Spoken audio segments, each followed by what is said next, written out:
Welcome back to the Football Coaching Podcast. I'm Daniel Chamberlain. We are laughing at our. I hit the Bad button and it effort. took a second, and we're debating drinks here. So, if y'all don't know, we are grown men and we consume beverages, and sometimes we do that while we talk into a microphone. So, hi, Joe. What's up, Coach? We were just discussing the differences in the natural light life and the 14-year Glenlivet life. So, you guys can post in the comments or your social media. Are you a Natty Light guy or a 14-year Glenlivet guy? I'd love to see the responses on that. There's no in between. There isn't. Yeah. No in No, between. there's not. Power Minute. Tonight we're talking defensive line drills. Should be a super good one. We're going to talk about building drills on key reads, focusing on drills that transfer to the field where like you can almost just copy paste this for every position, which is great. And then progress to stop any offensive attack. So progressing through, as you've seen the way this season's going, that's kind of the blueprint is take things from their fundamental base levels and build them up until it's working on game night. So last week we talked about group run drill periods, how to get the most out of your group run times, and then next week it's on to defending the spread option. And I put an S. Apparently the spread option has options. Coach, scrimmage week is here. Most of you are either just got out of your first one or by the time this comes out, you're maybe 1 day away. After much preparation, you're finally about to see your team against somebody else. I know that there's some places, Joe, that do you can combine practices. Oklahoma has really weird rules in the spring. You can do some stuff like that, but not, you got to wait till scrimmage time in the fall. Anyway, we're glad you're spending a little time with us before you get back to work or as you're kind of trying to rejuvenate yourself between this busy week and getting into a game type scenario. So glad you guys are with us. We'll pay the bills, Joe, and we'll move on. Yeah, we will. Or were we? The one thing that I want to point out, JDFP Premium Coaching Systems, all the things we're going to be talking about here, and really in most of the segments that we go through, JDFP Premium Coaching Systems includes the 425 defense system, 33 stack defense system, 4-3 defense system, 3-4 defense system, and the pistol power offense. You get access to all of those with JDFB Gold, but you also get the defensive drill system. So when we talk about these drills and you're hearing them, and we're talking about the defensive line key read drills, we have put together the defensive line system, the defensive drill system, I should say, where you will see you'll get the drill sheets that you can print out and hand. I always recommend to our coaches that are working with at the youth level with dads who kind of show up and you don't know who's going to show up. Take all those, laminate them or put them in protector sheets, put them in a binder, and when whichever dad shows up, you hand them whichever drill they're going to run and say, here it is. And then you can pull your phone out real quick and say, and here's what it looks like. Because we have the drill being installed. When we went up, Coach Mike Carter, who's been on the podcast, I went up and I did an install of the 425 defense system for him up in Bloomfield, New Jersey. We filmed the install. And the audio is not perfect, but we did a lot of editing because it was very windy that day and got pretty good audio. But you will see me installing it with kids who have not run these drills before with no pads, by the way. All of our drills can be run essentially with no pads. It'll include tackling drills, block destruct drills, and position drills for each group are in the defensive drill system. Again, that's all part of JDFP Premium Coaching Systems, Gold and Platinum. And as we get into the scrimmages, Daniel, we also want to mention with JDFP Platinum, you will get game film analysis where you will send your game film in. You can send your game film in every week, along with adding the rest of your coaching staff. And you will get one of our expert coaches, myself, Daniel, Bill Weiss, Con Chase, have all been on the podcast. We'll watch your film, send you back notes and telestrated video on how to make it better. That's at the platinum level. But you want that defensive drill system, it's inside JDFP Premium Coaching Systems Gold. Just go to joedanielfootball.com and click on the join button or go to joedanielfootball.com/membership. Awesome. We'll talk to you just a moment about athletic speed and movement, and it's a little bit different. I know last year we had the script, and the script was funny, and I love it. I can't remember what the closing line was now, but it was a good one. But what I want to talk about right now is, most of you know, unless this is your very first episode, I have been working with a first grade football team for this fall, obviously getting canned as the head coach for the varsity side. It's hard to find a varsity job, weirdly enough. And so I'm helping with first graders, which is fun because it's rejuvenated all those things that I had started taking for granted at the varsity level. Anyway, but the thing I see right now, guys, and this is the athletic speed and movement piece, is the kid. We have all the same runners right now that I see on varsity teams and I see in junior high teams. And it's the kid that his arms are too far out wide and they're wobbling. And there's that kid doing it right now at 6 years old. And he'll still be doing it when he gets to his varsity team. The kid who has terrible form and his arms run really long and he's like, dude, they don't change. And what I'm saying is that there's not a time that's too early or too late to start making that change for them. So if you're a varsity guy, get athletic speed and movement and get the youth guys some pieces of it. This is what we need to start practicing and get these guys in, or your junior high level or your middle school level. There's not a time that's too early to get started. So jump over to athletic speed and movement. We have an in-season program that will help you not eat up all your practice time. You're going to practice that top speed, which we've told you time and time again. You need to practice. It takes 3 days to start losing your top speed. 3 days. Strength is something like 14 days. So I know you're wanting to lift all in season, and we do too. But the running has got to happen, or you do start decreasing. AthleticSpeedMovement.com. Get in now. Help those kids from getting to you and not knowing how to run. Get the stuff started at your junior high or middle school levels as far back as you can go and control the curriculum. AthleticSpeedMovement.com. Yeah, it's I've talked to Dale many times about this. Like, is obviously the optimal program is the 12-week out of season program, but getting 80% of the result right now with a shorter piece of your practice time, it's not going to impact. It's not like they're learning to run. It's not like if you change your golf swing, right? You go through a little deal where you got to figure it out. No, it's not going to impact their football playing as far as they don't get worse. They're just going to get better and better and better. And it's like, why not do this right now? Why not do this if you haven't started yet? But like now is as good a time as any. That's right. Because there's no other way to be faster in the playoffs than this. There's certainly no better way. So, yeah, AthleticSpeedandMovement.com. Love it. Let's jump in here. So we are talking defensive line drills tonight, and we get a lot of these questions. Joe, I know you do. I know I do. How would you drill this? How would you? One of the questions tonight at my youth practice was, "Hey, coach, what's your conditioning drills?" Right? Everybody wants the Rolodex of drills that they can just pop it out. It shows you where the orange cones are and what to do, and that's really hard to do because we never know. In general, just I'm talking the internet, the Twitterverse, Facebook. I don't know what your system is. I don't know what the fundamentals, the core pillars of your system are. Look, if you're a JDFB member, you get the defensive guide drill or all the drill guide because we know what your key reads are. We know what your stance is. We know that you're an umbrella team, right? We know all that. So it's pretty easy for a guy that's a JDFB premium coaching member. It's a little harder just out in the wild. I can tell you how I do it. I can tell you why I do it. I can tell you what skill I'm getting better at. It becomes a little difficult just to hand you a drill book and say this is the ultimate book. So talk to me, Joe.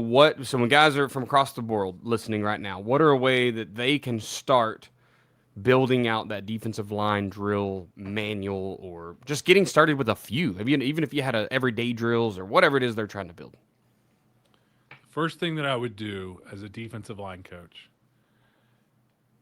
is I would look at what your high school coaches did in all likelihood. I don't know your high school coaches, but what a lot of people remember doing, what I remember doing, and I loved my defensive line coach, but we did this seems to be universal with defensive line because I did this universal like 3 or 4 everyday drills with my defensive line coach in high school. And then I went to college and I had a coach who was just out of college himself who was the defensive line coach. And I remember running around going, rope, shoot, sled. Like, that's what we did every single day. We ran through the ropes. Why the frick are we running through ropes on the defensive line, guys? And then we went through the chutes, and that's typical defensive line stuff. And then we hit the sled, and we'd do the left sled or pop the sled or whatever. We did that every single day. And then we'd go and do some sort of actual, probably defensive line drill. But it was just not productive. That stuff, guys, ropes and chutes and sled. I mean, I can tell you why every one of those is a bad idea. And I don't necessarily want to start with bashing the ropes and the chutes and the hoops and the sleds and the arm things with the you know the coach The right guy there that and had too many arms, right? and we're hitting the weeble wobble and weaving through the weeble wobble. It's like a Goro. It's that none of that stuff is. Most of that stuff isn't bad. I'll argue some of it is. Ropes is a waste of time for a defensive lineman. It's just a waste of time. Bag drills, jumping over the bags, is a waste of time for pretty much every. Guys, those are agilities. You can use it as a warm-up if you want to. But if you have a team warm-up, why? Those are agilities. Ladders, those are agilities, okay? Cut all that crap, get athletic speed and movement, and you don't need any of that. You're just going to teach them how to run on actual grass. Just run on the grass. That's what's going to be there in the game. No ropes. Okay? No bags. There aren't that many bodies on the ground. Show me the film of your guys stepping over bodies on the ground 27 times a game. It doesn't happen on the field. So number one, stop that crap. Stop that crap. Number two, the sled, defensive lineman. You think the offensive lineman is just going to stand there in front of you? Stop that crap. You can teach, you're teaching hips and teaching them to shoot the hips and teaching them to shoot the hands and all that sort of stuff. That's fine. I mean, but it's not realistic. You don't ever get to do that. You never really get to do that.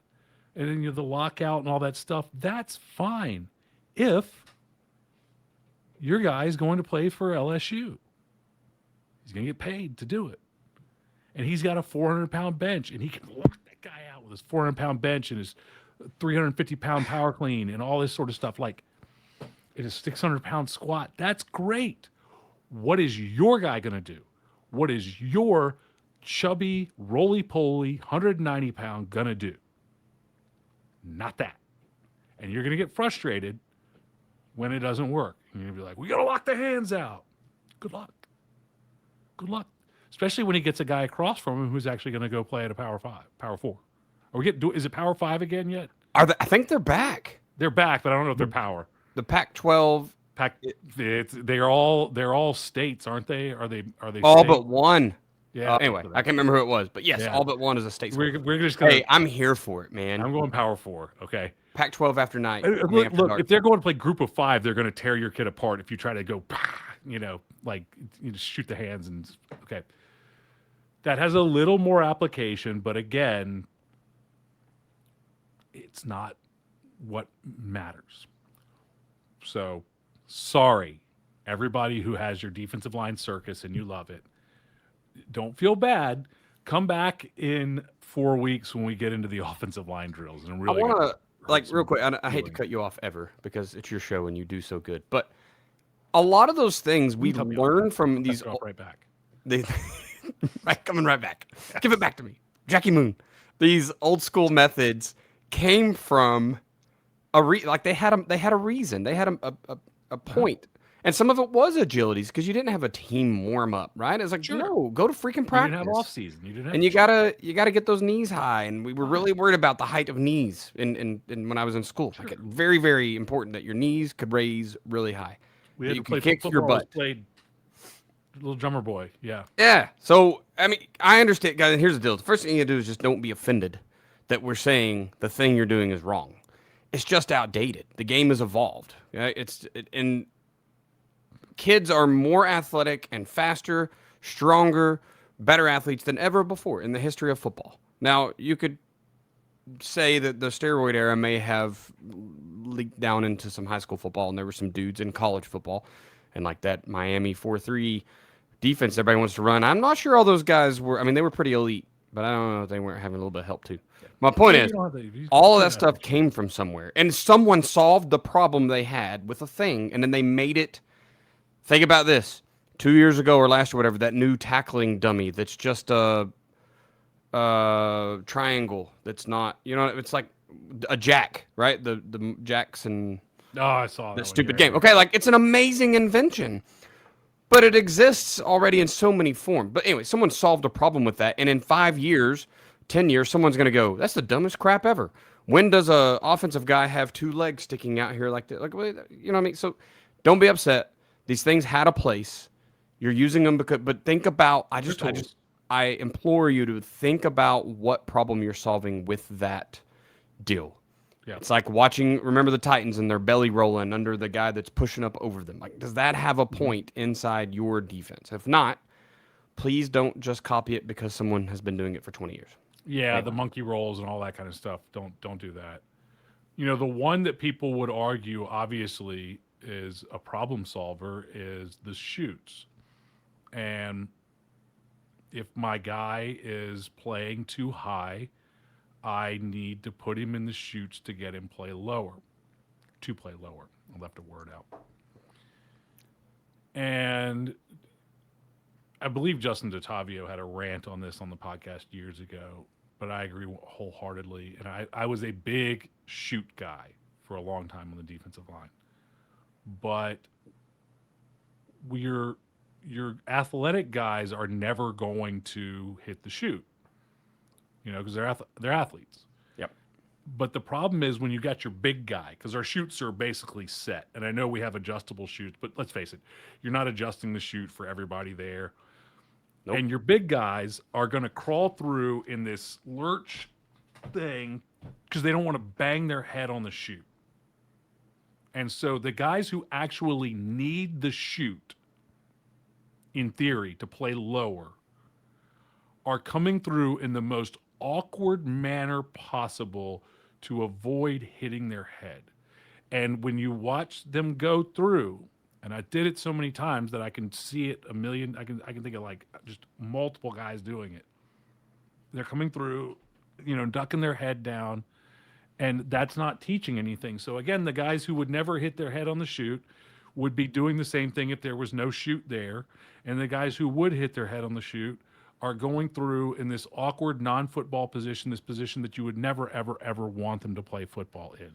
And what I argue is there are better ways to solve these problems. So you can try that as a method to solve the problem. My question to you is, does it, has it, and you may think it has. I don't know. Maybe it has for you. Maybe it has for some guys. But does it solve the problem? If you have been doing, this is where I was at, coaches. I'd been running through the chute for years. And I started out as a defensive line coach. That was my first varsity job as a defensive line coach. And we ran through the chutes. And I'm just going to tell you, it never fixed anybody. And that was when it was like, light bulb goes on. This is not the solution. What we evolved to is building our defensive linemen with the ASCA principle. And I don't know if you've heard us talk about this, if you listen to the football coaching podcast, but you may notice that everything comes back to Coach Simple philosophy, umbrella run fits, ASCA levers. We have containers. There's principles that everything is built on, and they flow throughout the entire organism of the defense and the offense and in the program and everything. What we found within the ASCA, and again, I stole it from TCU. I didn't come up with it. Get the alignment right first. Okay, simple. Where to stand? Stand here.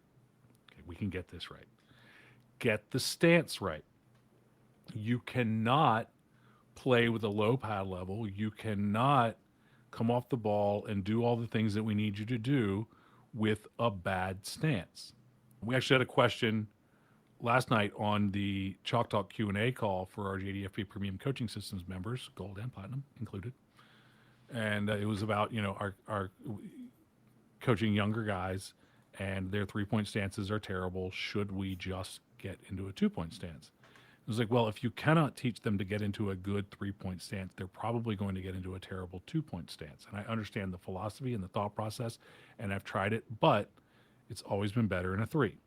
For me, this is a team that's going to be running the ball a lot. Like, I get it if you're air raid, better set for pass set and all this stuff. You're not talking about being in it just because your guys can't get into a three-point stance. And it was a great question because that's a lever. Let's just put them in 2-point. I can tell you from experience, that's a lever that hasn't worked for me. Could it work for you? I don't know. I doubt it, but maybe. You know, it wouldn't be where I'd start. So on the defensive line, if we want to come off the ball and strike with low pad level and get underneath the offensive lineman, then we need to do that from that, good flat back stance. We'll also say, and I can't believe I'm saying this. I can't believe I'm saying it because I've said it before. But I believe more so on the offensive line than the defensive line. But there's a different reason for the defensive line. That leverage component is not as important as it's made out to be. Low man wins. I think the offensive lineman should be playing higher than the defensive lineman in general. Not always, but in general, the offensive line can get what they need done from a higher body position. They just have to be in the way and control where you go. And then the running backs can figure it out. From the defensive line standpoint, though, what's way more important than pad level is reaction to the offensive lineman.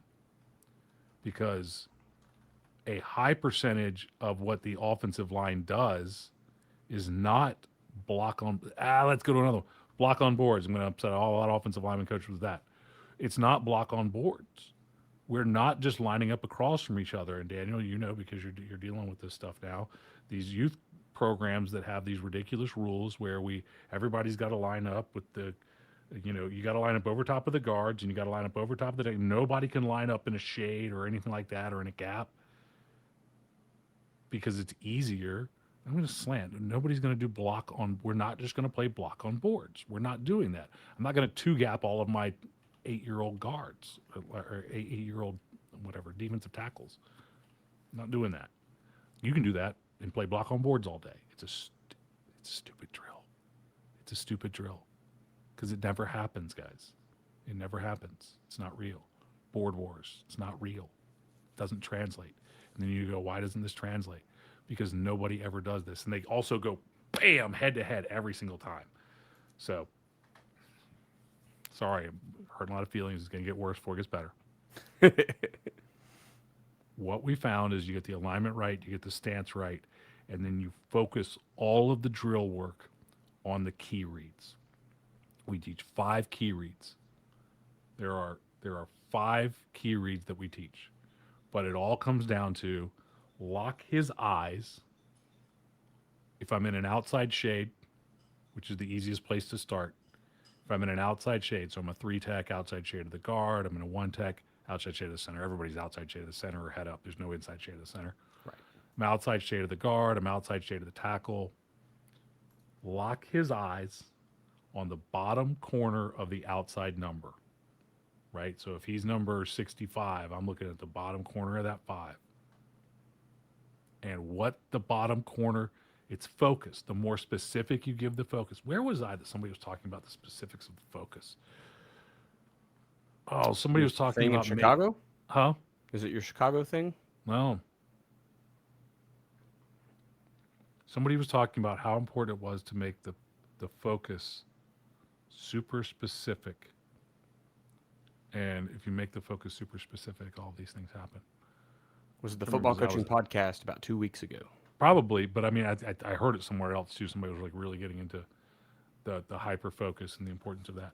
Anyway, you give them that spot to hyper focus on. It's easier to focus when you have a very, very specific thing to do, a very specific thing to look at. The more general, the bottom corner of the outside number is very specific.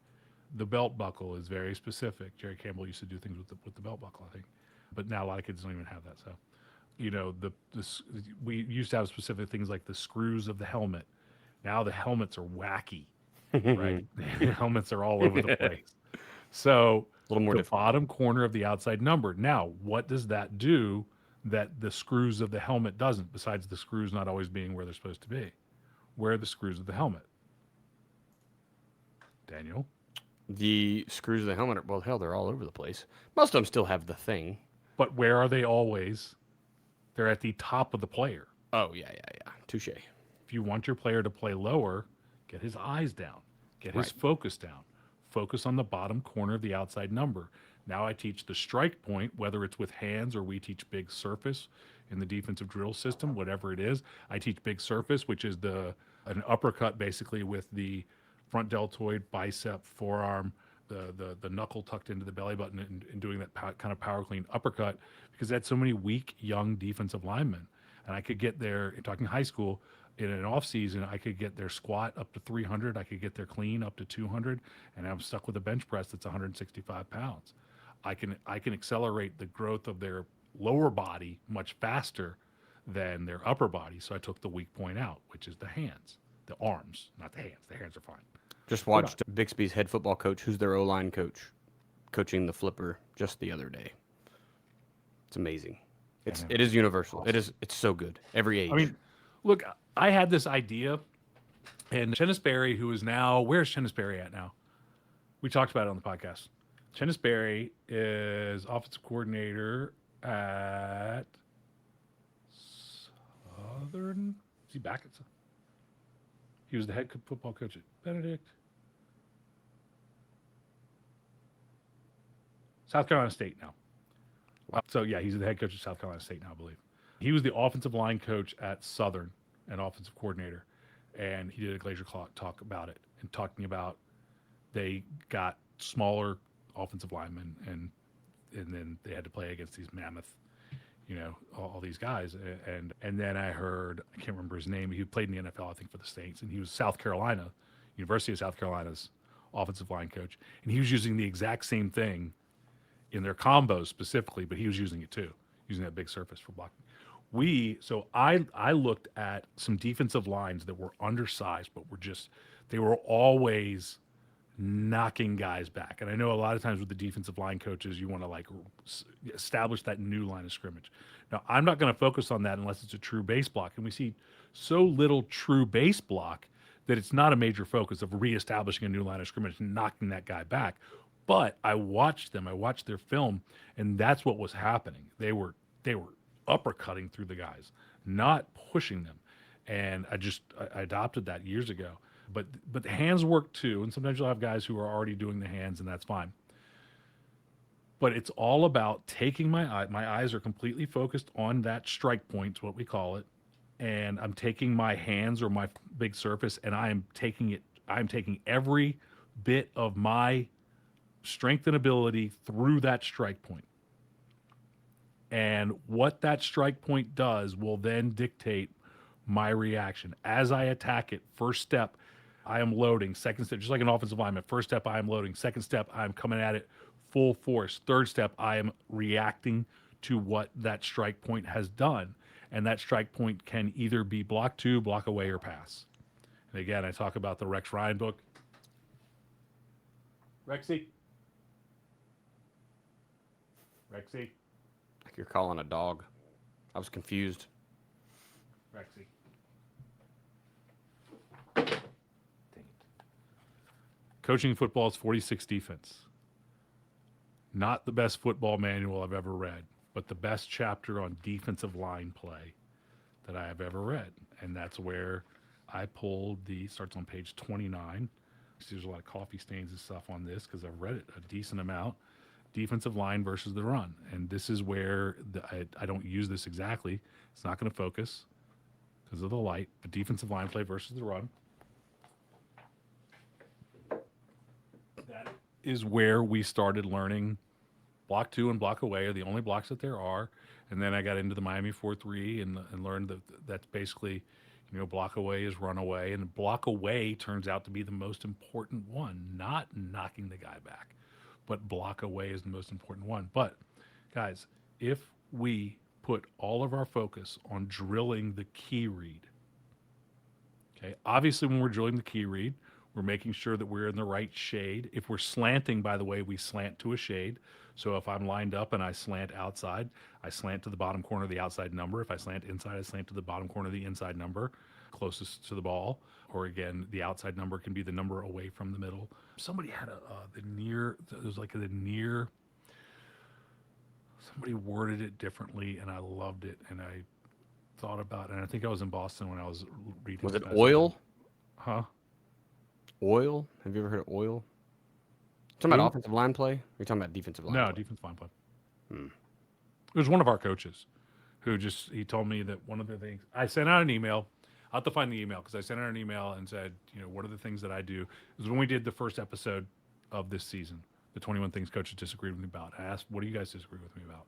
And one of the coaches said, I never liked that, the inside is the inside of the man or whatever like that. And he changed it to the near. He changed the wording, and I wrote him back and I said, that it makes sense to call it the near. I'll have to find my response for it because it made sense at the time. And I immediately forgot about it, and then I need to go back and pull it up. Email us, Coach. I know you're listening. I've got the email, but yes, remind me. So anyway, put all of the focus on that because every single time that you do the key read drill, you start in the stance. So you're working on the stance, and obviously you're looking at the alignment. Is he shaded correctly? And we're going to drill everybody at the same time. So you're going to get lots of reps because everybody's just working this one-on-one game, as we've talked about in individual drills in the podcast on indie drills that was back July 9th. So it was back at episode 1 of this season. Focusing on the one-on-one game. When you work with the defensive lineman, the one-on-one game is not me versus the guard, or me versus the tackle. It is me and that bottom corner of the outside number. That's the one-on-one game. It is me focused in on that and me reacting correctly to what that bottom corner of the outside number does. So I have to have the correct alignment to where that bottom corner of the outside number is right where I want it to be, unless I'm head up and slanting, and then I have to have the right footwork to get to it. And then I have to have the focus on it, and I have to have the right stance so that I'm inside hand down, inside foot back. That's what it was with the stance. And we went near hand down, near foot back, rather than inside hand down, inside foot back. Made sense to me. We got there eventually, instead of inside hand down, inside foot back, which is what always has been said. He wanted inside to mean toward the ball and something else to mean middle. So I think I thought near hand down, near hand back would be a better, or man. I think he said something like man hand down, man hand back, something like that. So whatever you near hand down, man hand down, closest to the man is down, inside foot back. So you got to be in that great stance where you can get off the ball and strike quickly. So we're going to continue to focus on the stance every time we run that key read drill. Then we run the key read drill, and it's all just focused on that one-on-one game and the reaction to where the bottom corner of the outside number does. And guys, it is the rest of this podcast. You can just turn this off because that's it. If you get that right, you can turn this off and go join JDFP Premium Coaching Systems because you still need the actual drills. But that's it. That's the world. That's what it all comes down to because that's going to look all the problems we just fixed. We got your stance right. We got your alignment right. We got your level down because your eyes are down and you're going to strike that bottom corner. So you're going to have leverage because you're striking around the belt line of that guy. So you're going to have the leverage. You don't need the chutes. And your eyes, the biggest mistake young defensive linemen make. It's not that their level is too high. What are they doing when their level is high? They're looking in the backfield for the ball and nothing, and getting demolished for it.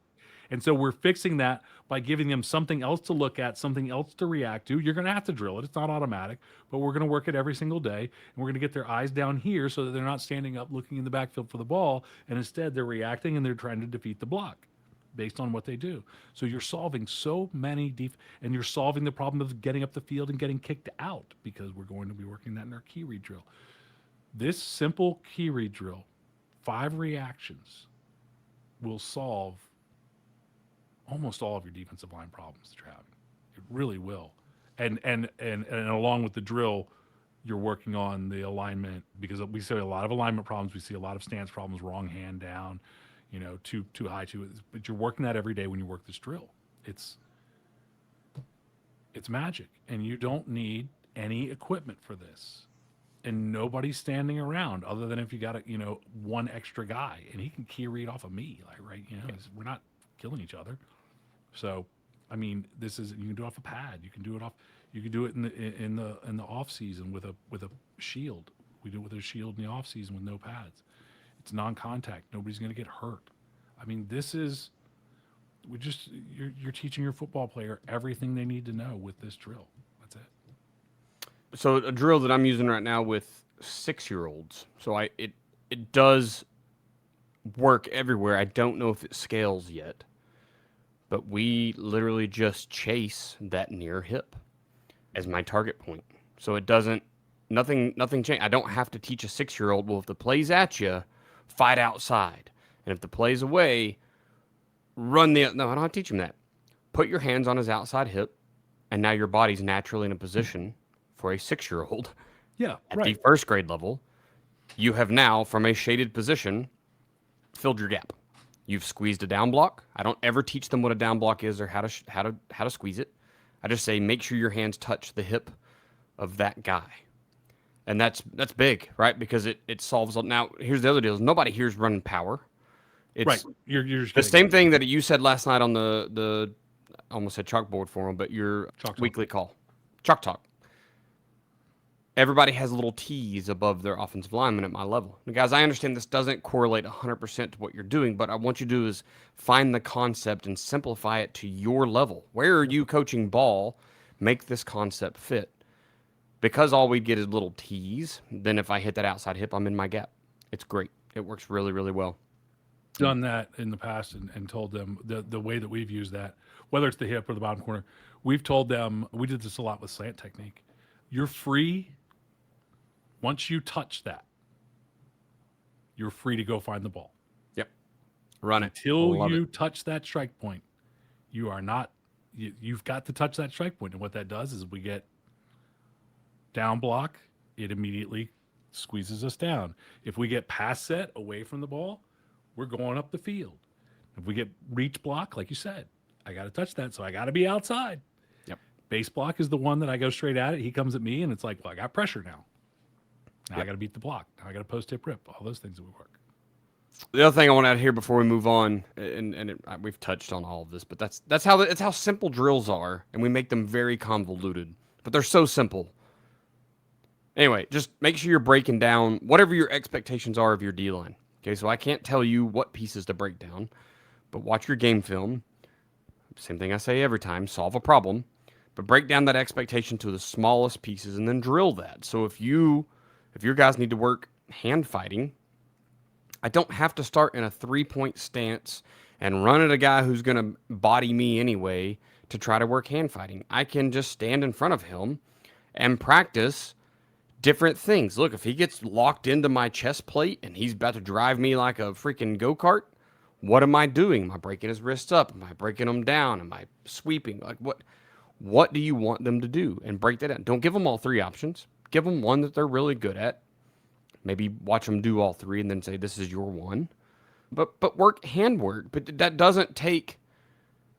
You don't have to play the rest of the football game to do that. I don't need the offense over there running power read for me to work hand fighting. No, just stand in front of the other guy, give him the advantage, break out of the advantage.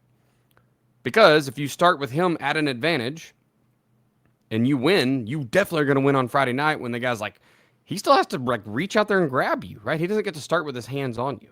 If it's, and this is where the hoop drill, and this is why I say sometimes old school thing had a reason.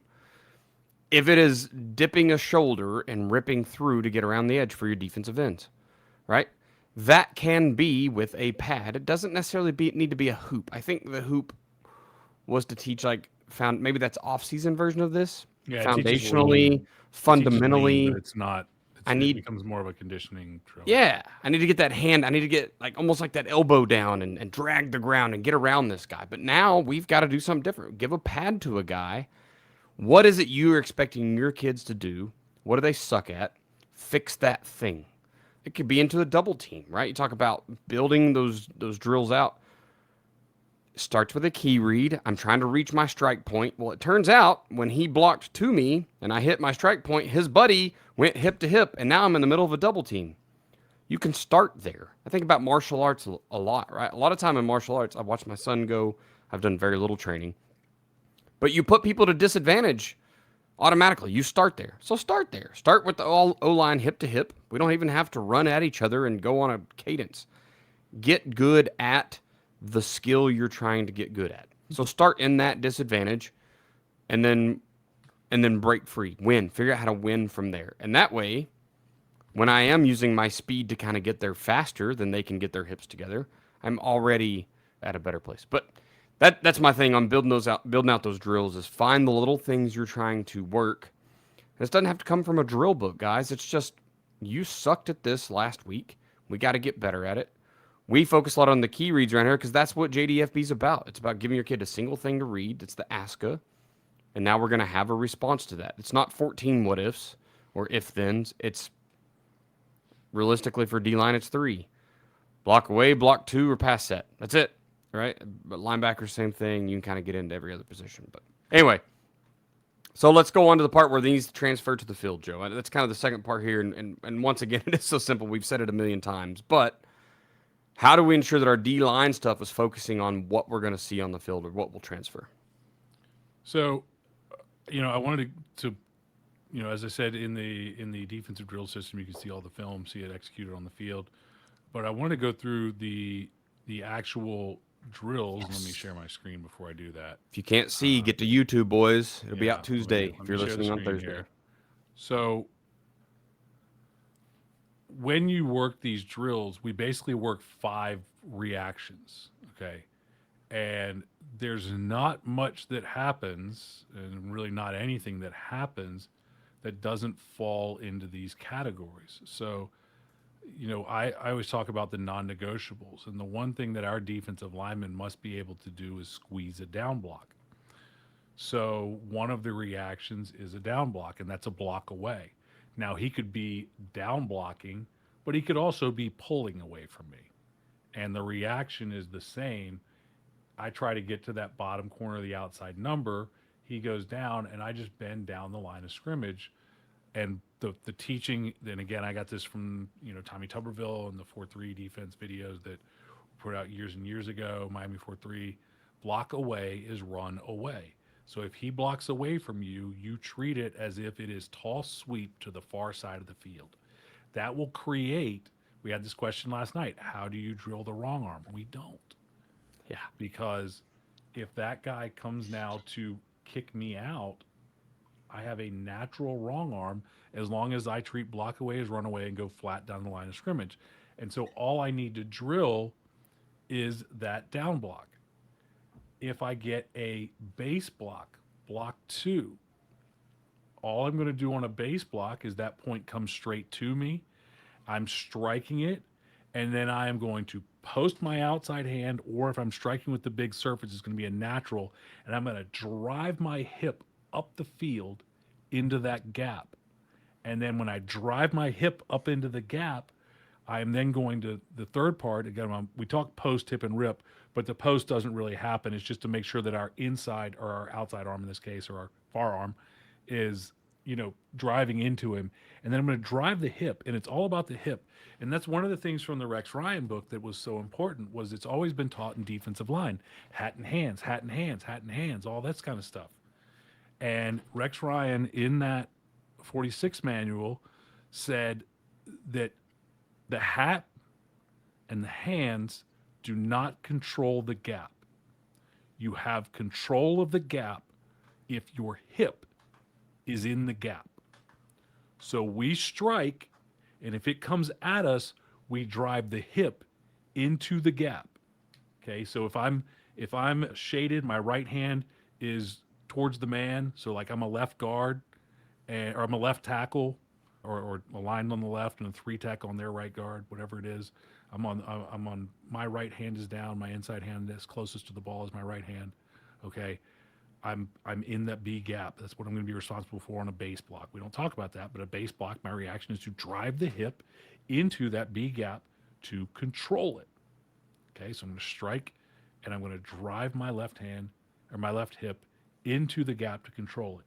Then we're going to use our 3-man rip drill. That's one of our base drills in the defensive drill system. And I am going to rip through with my man hand, my inside hand, my near hand, okay, and rip that hand through to get his hands off of me and control the gap in that way. Now, what do we do for wrong arm? We don't teach a wrong arm drill. What do we do for double team? I'm not going to teach a guy how to get his butt kicked. He's not going to fall to the ground. When he drives that hip into the ground, he is splitting the double team naturally with his natural reaction.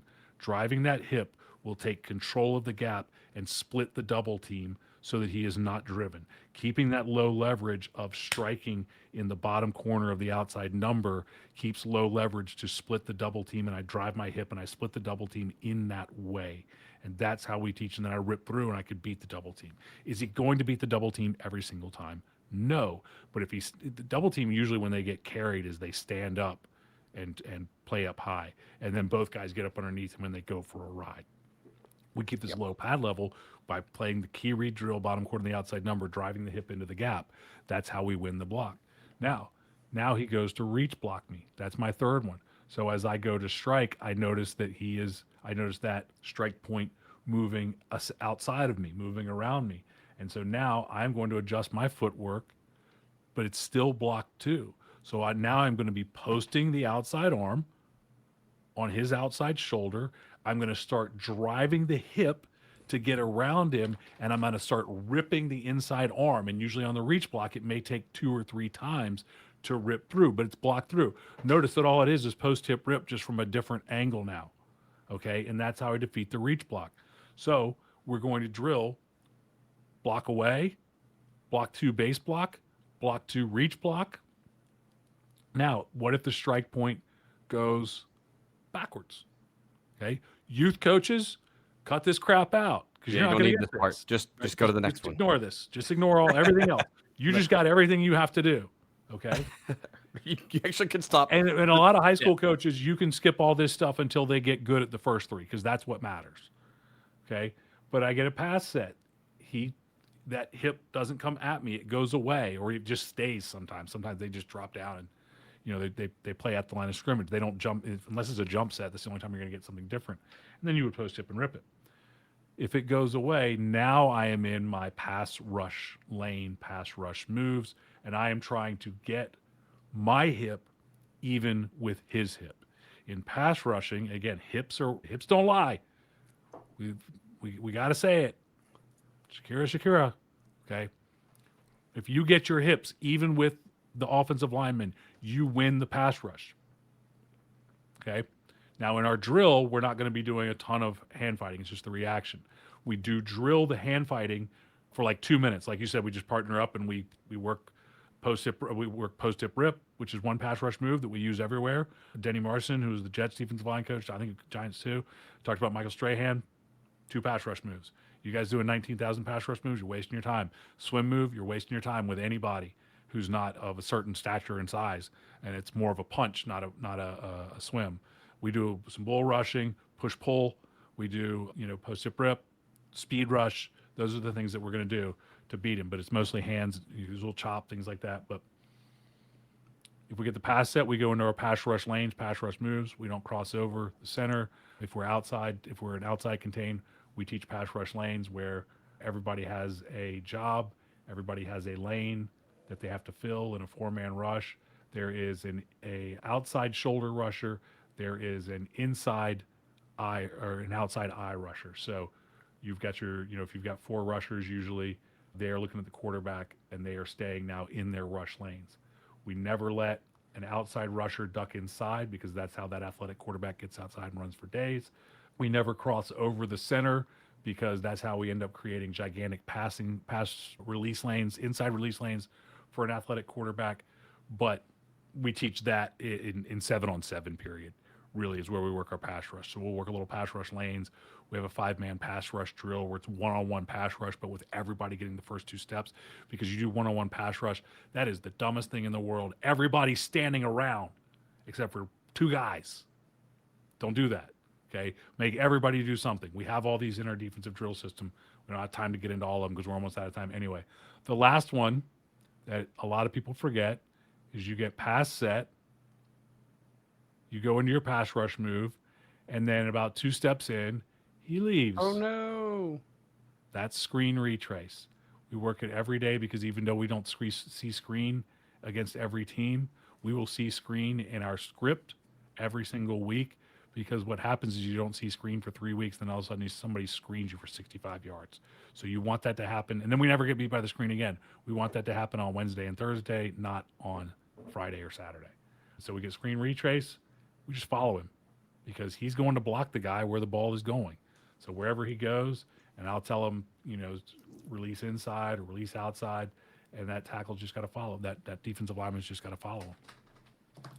As That's what transfers to the field. There's nothing else happening. Block 2, block away. Block 2 can be a base block or a reach block. He can pass set or he can screen retrace. That will transfer to the field. Once I've reacted to that, then I'm chasing the ball, I'm making the tackle, I'm being a football player. Okay? You have your tackling drill progression. Again, in the defensive drill system, we have all that. We have our rip drill. We use rip move for everything to defeat a block. You chase the ball carry. We have approach drills and all that sort of stuff. Hips control the gap. This is what translates to the field. And again, you've got your favorites and you've got your things, and that's fine. If you want to waste time in practice, that's fine. Do it.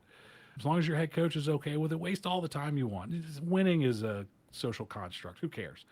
But if you don't keep score, nobody wins. Actually make a good defensive line that wins football games. And it's not complicated, and it's not shiny, and it's not necessarily fun, but your guys understand it. They see it translate to the field, and you know what's fun? Defeating the block, winning the one-on-one game, and winning the actual daggone football game. Those things are fun. And the reason that this doesn't have to be super duper fancy and fun is because we don't have a 40-minute indie period for you to fill time. 8 minutes, 12 minutes. Again, during 7-on-7, we're doing hand fighting, that kind of stuff, and we're doing pass rush. We do a 5-man pass rush drill, 5-on-5 pass rush drill. So we have 10 guys active at all times. One guy pretend to be the quarterback. So I can get 11 guys active in this drill at all times. They are all taking the first 2 steps, and then only one pair is live, and the offensive linemen know who's live.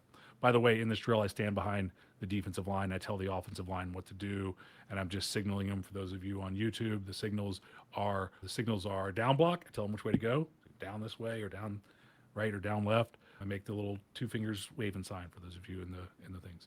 If I want a base block, I just point thumbs at me, block him. So just go straight at him. If I want a reach block, I make a big circle whichever way I want him to reach. Big circle fingers go around him. Right? It's more about the reaction to the footwork than the actual block. But all of these drills are pro wrestling, make it look good, but he's going to win, assuming he does it right. The defensive lineman, the guy who's actually running the drill, is going to win. The offensive lineman is going to make it look good.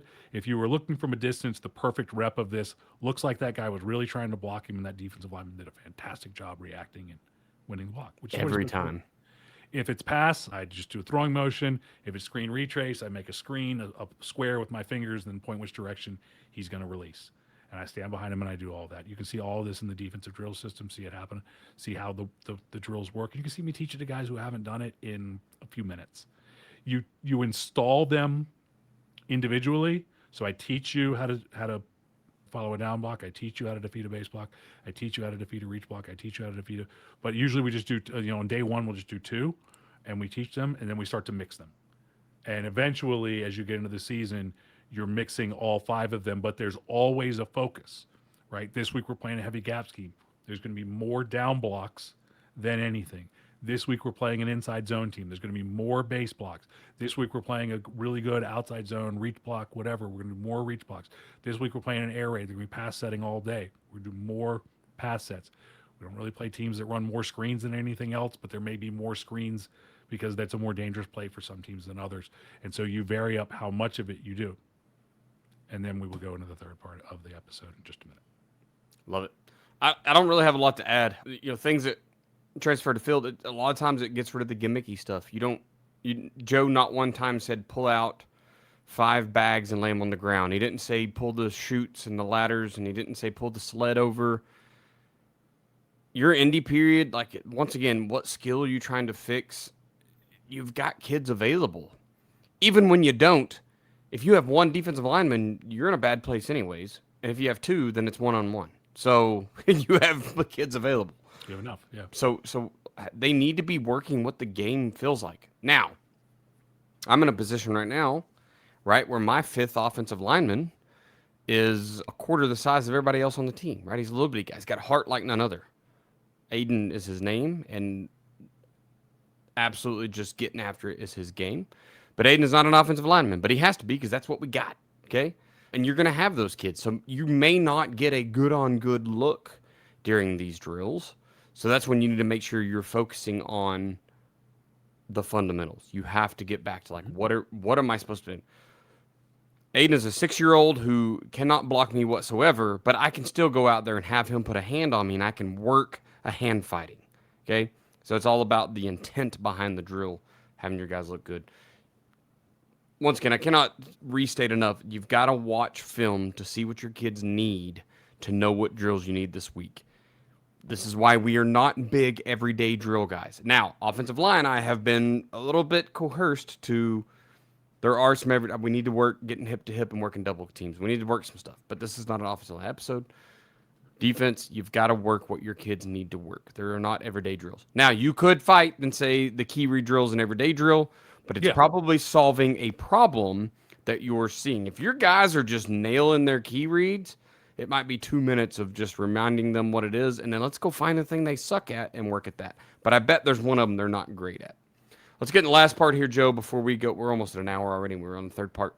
Progression. And this is where I was going to go. The last piece is the focus. And we've talked all month, all season, about having that focus in your practice period. There's got to be a thing that you're focused on, and it needs to show up in indies, it needs to show up in group, and it needs to show up in team, because I can't go to indie and talk about squeezing down blocks and go to group and we're fighting power, fight the power, and then go to team and it's outside zone all day. We can't do that. It has to be tied together, which is why we love scripting stuff. But that's how you progress your defensive drills, your defensive line drills. And here's the deal. If you're pretty mediocre at everything, you solve the little problems you have, the team this week doesn't run it, maybe your indie, you got to split it a little bit, right? Maybe Indian group is split. Look, we suck at squeezing down blocks. This team is all zone. Okay, we're playing the team from Texas, and all they do is inside zone, outside zone, and duo. There's not a down block. Okay, we get that. You need to work the thing, but you also have to get good at this week's opponent. So you've got to do a little bit of maneuvering there and splitting stuff up. You're still progressing those things throughout the week to get good at whatever the offensive attack is this week. Anyway, Joe, how do you recommend we progress to stop any offensive attack, kind of regardless of what we're going to see this week? Yeah, and in general, the progression is going to involve, as the season goes on, shorter indie time, because our indie drills, if we keep indie long and we've mastered the defensive line key read drill as an example, if we've mastered that drill, and like you said, you probably haven't mastered it, but if you need to focus on screen retrace, you don't need 10 minutes to focus on screen retrace. You mix it up. We try to get guys 4, 5, 6 reps. Might be a couple minutes, and then we can get into different game-like situations. So I can start lining you up with a 2-man, pods, a 2-on-1 pod, where I've got 2 offensive linemen, and you can be in the outside shade, and sometimes they're both going to down block, and I want to see you bend, and sometimes the guy you're on is going to pull, and that guy's going to block back on him because you're on if you're on a guard, let's say. Sometimes it's a trap, or it's a power away from you, and you've got to learn how to fight through that block back. We had a question about that. Do you cross face, or do you go up the field, or do you go? And I don't teach crossing face, but I teach you've got to go through the center. Well, we all know logistically, what he was saying was either we try to cross the face and that leaves the backside gap open, or we don't cross the face, and he was going up the field and leaving the underneath cut back open. And one of the things we talked about was you've got to teach him that he's got to go through the block back by the center. Now, going through him, we know that he's not actually going to go through him because it's illegal and there'd be a lot of blood. But how he goes, quote unquote, through him is to go very tight, stay flat to the line of scrimmage and get there. And that means you might go behind the center, depending on his leverage, if that's the easiest place to go, but you're going to go, rip through the center behind him, or you're going to rip across the center's face potentially in front of him to get flat down the line of scrimmage, because you just want to get flat down the line of scrimmage. The problem is, what was happening was He wasn't trying to go through the center, and so the problem was he was going around the center, which meant going 2, 3, 4 yards deep in the backfield, which basically meant the center was driving him out and opening up the cutback lane. So you can create this pods environment where you're getting, base block, you're getting down block by the two guys, and then you're getting pull inside and a block back or a down block, which would be a block two, but not by the guy. That's where you're getting the guy that I'm keying on went away. I go to follow him, and now a second guy comes in, and so we start to teach those things. You can work double teams if you want to, but again, I find it not to be valuable. We can go to that. Then we can go to the things we talked about in the group run period. That's where you're at right now. Is we can go to half line, we can go to inside drill, and that's how you elevate these. You still focus on, hey, if we're focusing on defeating power today, and we're going to be working a lot of half line power, we're going to spend a lot of time. We're going to spend our 4 minutes, 5 minutes working, a lot of down block. And so when we partner up, it's going to be down block, base block, down block. I always go and think of threes, right?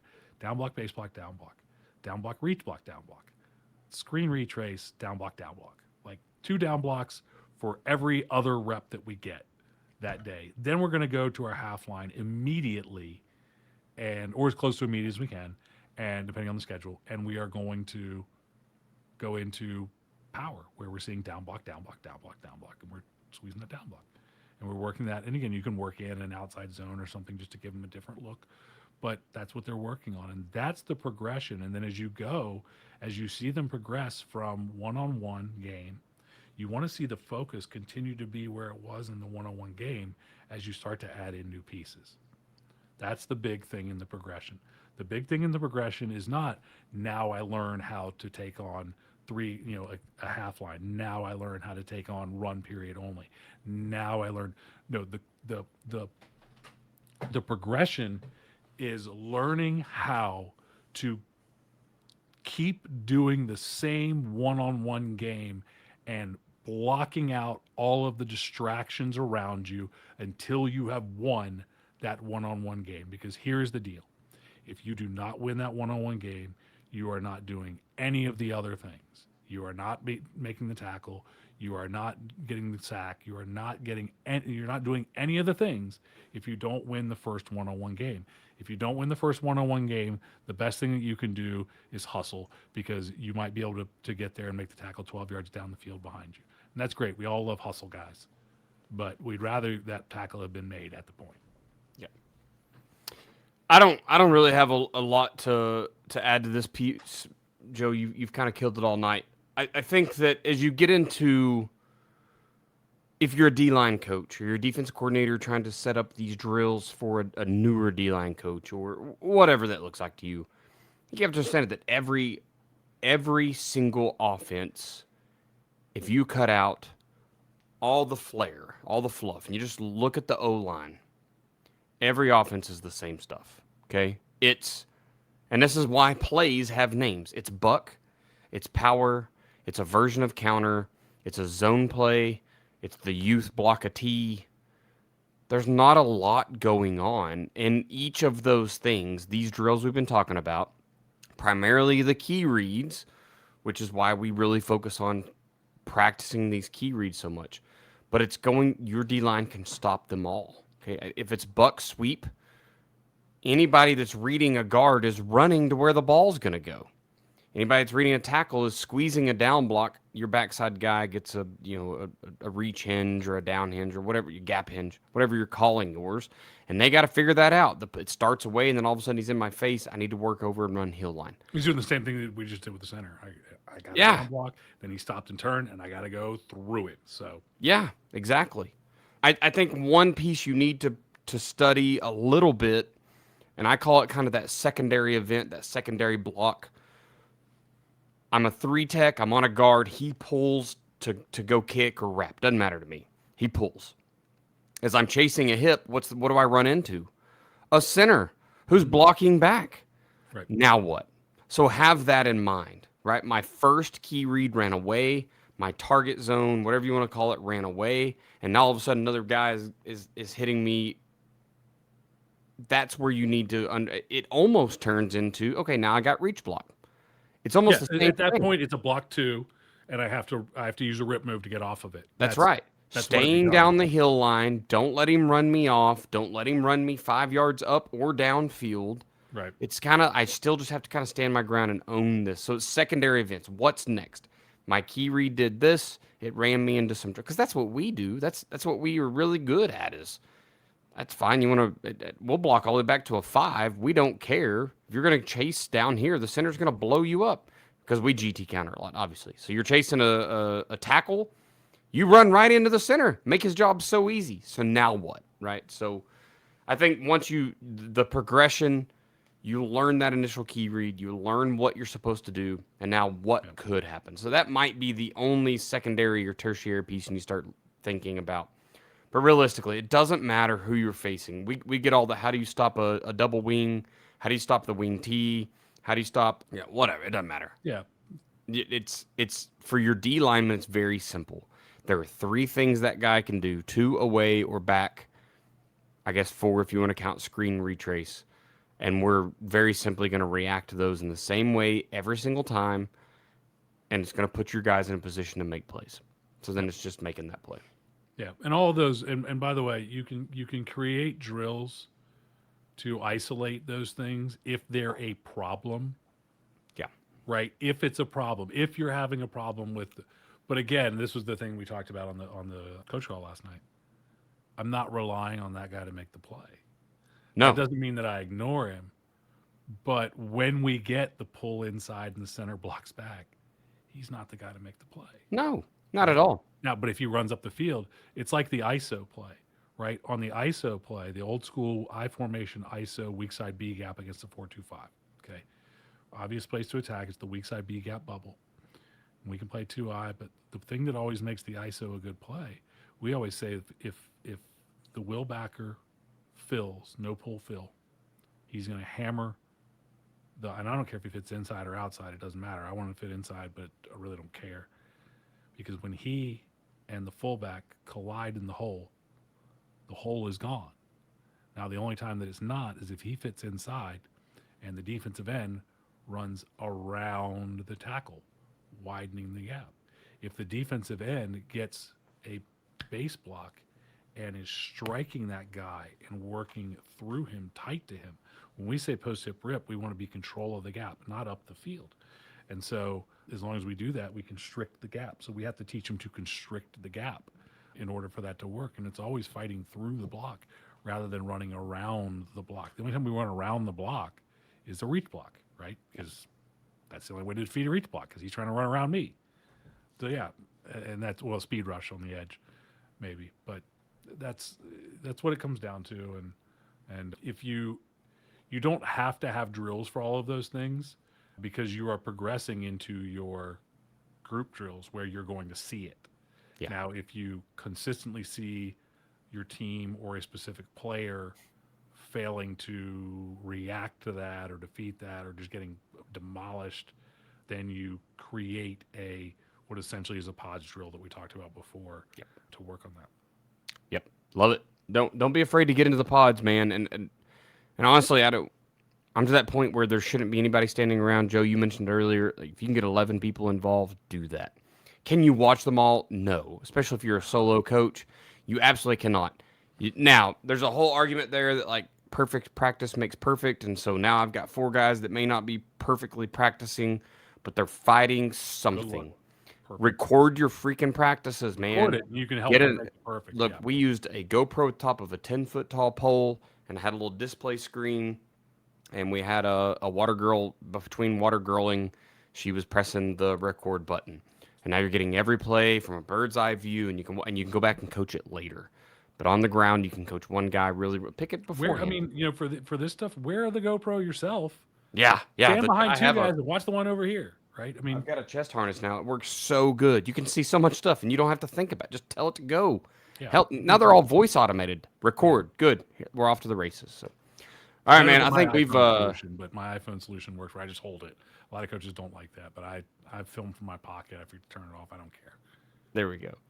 We've checked all the boxes tonight, man. We've gone very deep into some D-line drills, guys. It is not quit overthinking. And the same thing I told a youth coach tonight. about conditioning. Quit overthinking it. Do the fundamentals, get really good at those things. It will turn into the big stuff. There's no part of your defense that's so exotic that you need fancy drills. If you've got to go to social media to get your drills, you should have been here sooner, probably. So if somebody's on social media, send them us. Ideas for problem solving, but don't go look at a drill. I mean, I think that's important to note. You can look at drills on social media if you really want to, but the key is you're looking for you're looking for ideas for problem solving. You're not going to social media or even going to me for the drills. I need some drills. I got practice tomorrow. That's not going to be what you want. You're filling time, boys. You're not solving you're problems. killing You're time. filling You're wasting time. And And that's all you're doing. You're looking for drills that solve problems. If you don't know what the problems are, take these drills, start with base block and down block, and then start to build the drills, and then start looking at how these things are happening in your practice, and you'll figure out what the problems are. But you got to understand that ASCA. You got to understand the run fits. You got to understand all that. You got to have drills that relate to it. And then the problem solving part is identifying the problems is easy, and then either developing a drill or pulling drills that you know from other places or see from other places, perfectly fine, as long as its purpose is to solve your problem and not here's the 5 everyday drills that this defensive line guy from some Division I school told me that I should run. Yeah, for sure. We know it's scrimmage week. Either you just got done with one last Saturday, or your first one is coming up, or you're in Georgia and you're 3 weeks into your season. We have no idea what you guys are doing down there. Florida too. I'm so and confused. I've got school. And by the way, I've got schools that have will not start practice for when this comes out. They'll start practice right around when this comes out. Yeah, that's insane. Both weird. Anyway, here we are. Bell curve. Everybody's all over the place. That's the hardest part of my job right now. Is talk to a coach. I'm like, where are you at right now? That's right. And our youth coaches, some of you guys won't start for weeks. My first game's Saturday, and I'm excited.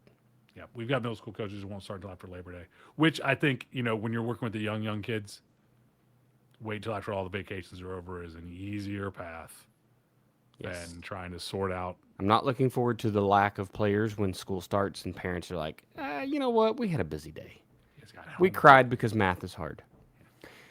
There's nothing quite like that first scrimmage. You'll spend kind of all offseason building out a plan, teaching your system, getting all the install, imagining what your team can become. And then the first time somebody lines up across from them that don't know the script, and that's kind of when you find out what's real. So if today's conversation gave you an idea to take into your scrimmage or something to talk about through this week, get in your game week next week, whatever that looks like, talk to your staff, please do share this episode with another coach who's probably finding out the same stuff about his team right now. So now we talked about defensive line drills, building drills on key reads, focusing on drills that transfer to the field, and then progressing to stop any offensive attack. Last week, we talked about group run drill periods. Next week, we're off to defending the spread option. Still has an S here because Daniel copy pastes. Level up. Joe, what's your level up, good sir? All right. It's not going to sound like a super special level up, but honestly, for me, I've probably done this a handful of times in my listening time. I don't mean to say that this is a bad book in any way. And that's usually the problem. So this book, I almost hesitate to mention the name of the book, but I will mention it because if this is what you're looking for, it's a good book. I think it's a decent book. I'll say that. It's a decent book. It's called Turn the Ship Around.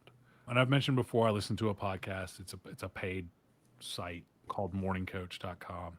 JB Glossinger is the guy that runs it, and really was the reason that I started this business in 2008 to begin with, or what was footballdefense.com.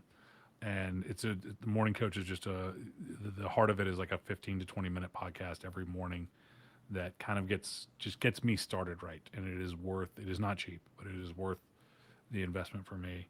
And they do a book study every month. This month is Extreme Ownership, which I will listen to all the podcasts, but I'm not going to listen to the book alongside of it because I know the book and I don't feel I need to listen to it right now. The book I'm listening to now will be my level up next week, I expect, and it'll be an interesting level up.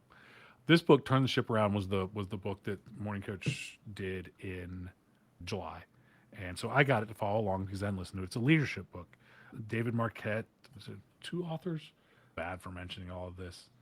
I'm going to say David Marquette because he's the main one. And there's one more. He's the narrator. He's was a Navy guy. He was a Naval Academy graduate. I'm trying to look through right here. He's an officer of the Navy. He was on a submarine. Okay. I don't know military stuff. Okay. Especially the Navy. He was on a submarine. He was a commander on a submarine. Okay. He was in charge of the submarine. So the book is all about essentially the military and the Navy at that time had a very strong leader-follower relationship. And essentially the way that the ship was graded, viewed, the submarine was viewed, was what happened, or the way that the commander was viewed was how that submarine ran while they were there.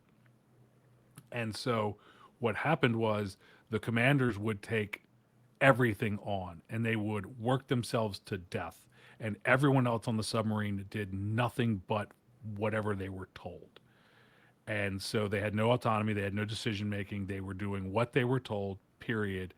And when that commander left, it was like starting all over, right? Because if you get the next commander who does it, and essentially where I was at in the book was like when one commander leaves and the next one takes over, it's like, that's it. It's like whole different submarine. Same hundreds of guys on the submarine, but that commander leaves and all of a sudden everything is about what the new commander is going to do. It's leader follower.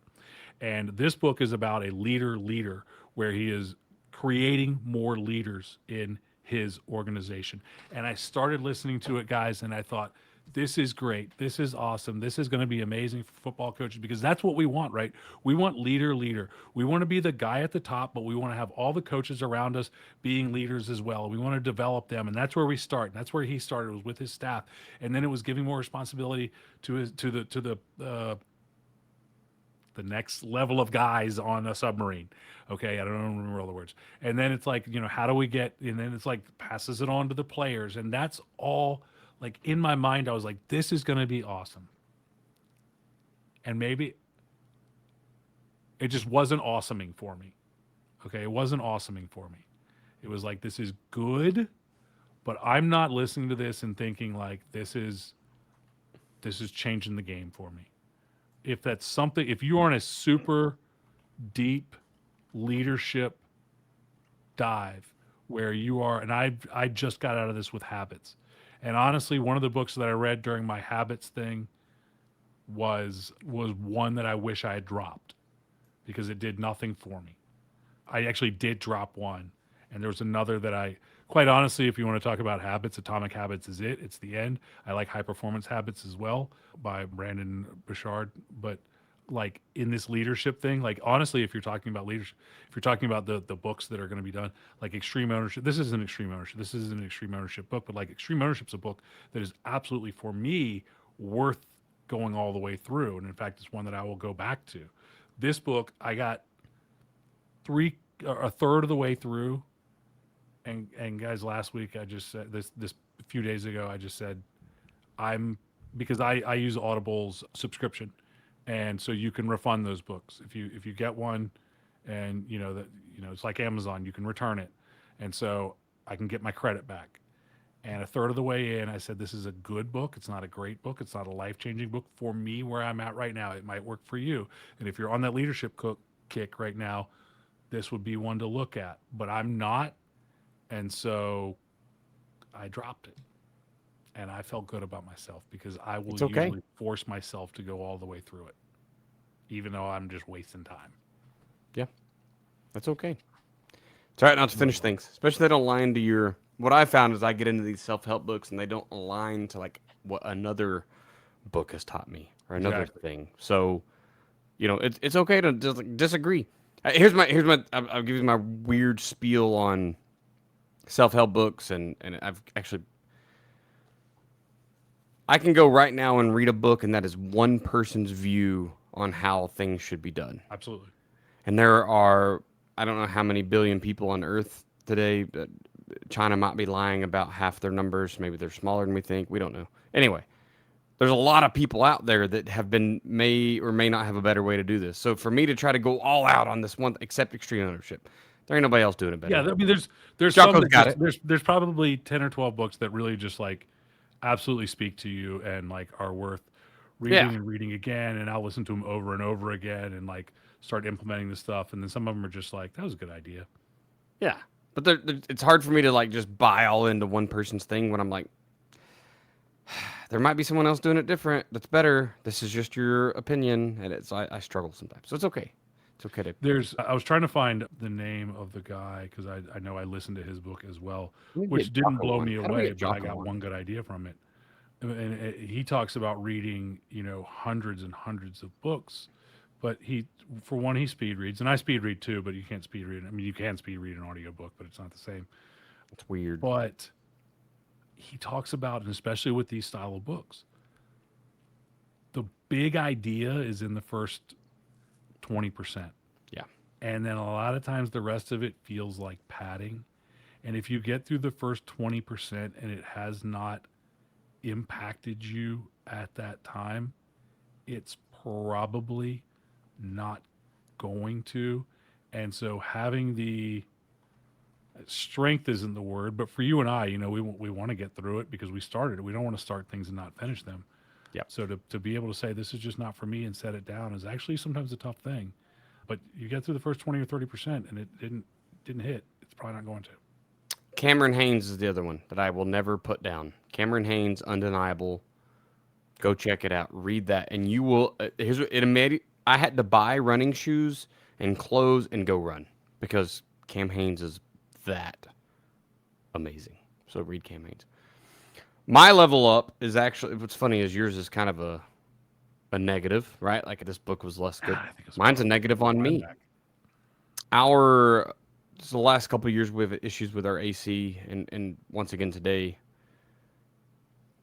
our AC decides to freeze up at the hottest time of the year. And what I found out is we have a pinhole leak of Freon, and so when they come and check, oh, you're a pound and a half low on Freon after 12 months. Like, well, it's not a lot, but it is a lot, and it causes ours to not work. So our failure, the guy came today, and I told him to charge it and to fix the leak, and he charged it, and he wanted to leave because it was hot as hell, and he did not fix the leak, nor did he detect the leak or anything else. I priced it and said, let's do it, and I let him walk away because I also had things to do. So that's a failure, but I'll call his company back tomorrow and be like, let's go ahead and fix the leak. But last night, going to bed, I'm going to first of all start this with I have spent my time in the heat. I am done in the heat.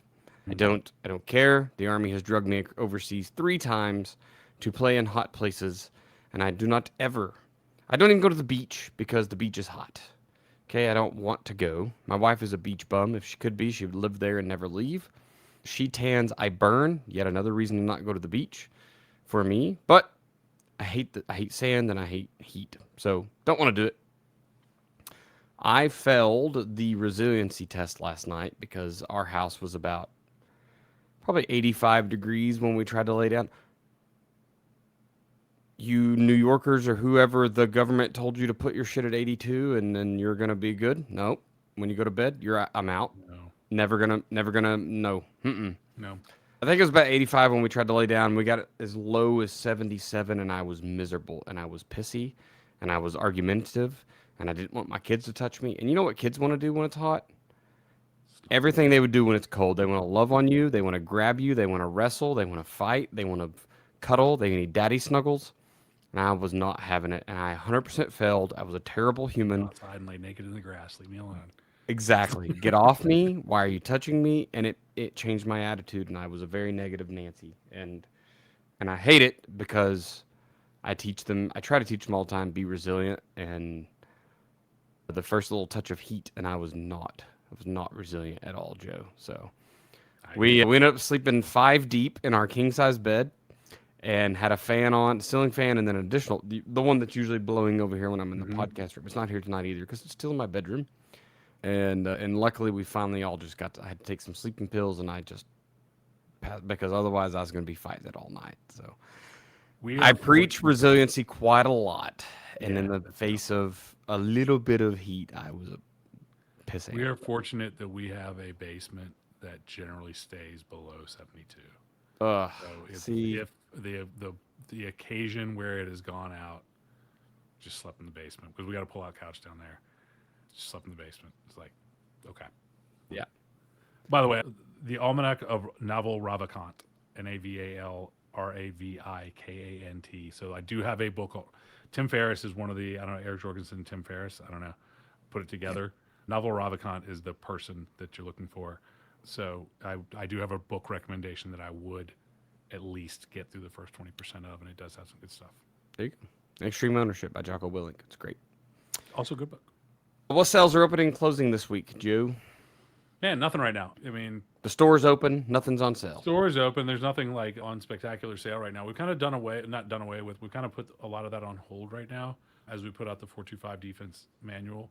If you don't have it yet, go to 425defense.com. Get the Coaching Football's 425 Defense second edition, print, spiral bound, very nice looking. Plus, you get the PDF version as well of the manual, all the diagrams, everything. But you get that nice print manual, and it's, initially they told us it was going to take like 10 to 14 days to get them out. It's not taking that long. Most of them are getting out in the mail in a couple days, and depending on where you're at in the country, they're getting to you pretty quick.